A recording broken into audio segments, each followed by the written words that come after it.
നിങ്ങളുടെ മക്കൾക്ക്, നിങ്ങളുടെ പേരക്കിടാങ്ങൾ വലുതായി അവർ കല്യാണം കഴിക്കുമ്പോഴൊക്കെ ഒന്ന് പറഞ്ഞു കൊടുക്കണം. എന്താണെന്നറിയാമോ? ഭാര്യ ഭർത്താക്കന്മാരുടെ ഏറ്റവും അടുത്ത പ്രധാനപ്പെട്ട ഉത്തരവാദിത്വം എന്താണെന്നറിയാമോ? അവർ തമ്മിൽ സ്നേഹിക്കുക എന്നുള്ളതാണ്. കല്യാണം കഴിച്ച് സ്വീകരിച്ച ഒന്നാമത്തത്. രണ്ടാമത്തെ പ്രധാനപ്പെട്ട ഉത്തരവാദിത്വം കുഞ്ഞുങ്ങൾക്ക് വേണ്ടി പ്രാർത്ഥിച്ചൊരുങ്ങുക.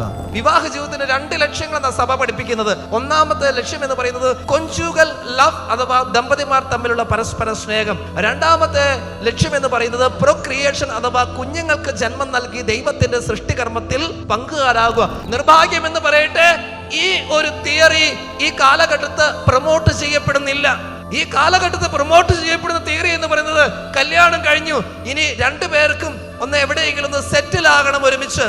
അതൊരു വർഷമെടുക്കും, 1, 2, 3 വർഷം എടുക്കുകയാണ്. ഇപ്പൊ നമ്മുടെ ബുദ്ധി നമ്മോട് പറഞ്ഞു തന്നുകൊണ്ടിരിക്കുന്നത് ആദ്യം ഞങ്ങളൊന്ന് സെറ്റിൽ ആകട്ടെ, എന്നിട്ട് കുഞ്ഞുങ്ങള്. പക്ഷെ ഓർക്കണം കേട്ടോ, നിങ്ങളുടെ കഷ്ടതയുടെ നടുവിലേക്ക്, ദുരിതങ്ങളുടെ നടുവിലേക്ക് നിങ്ങളൊരു കുഞ്ഞിനെ സ്വീകരിക്കാൻ വേണ്ടി പ്രാർത്ഥിച്ചൊരുങ്ങണം.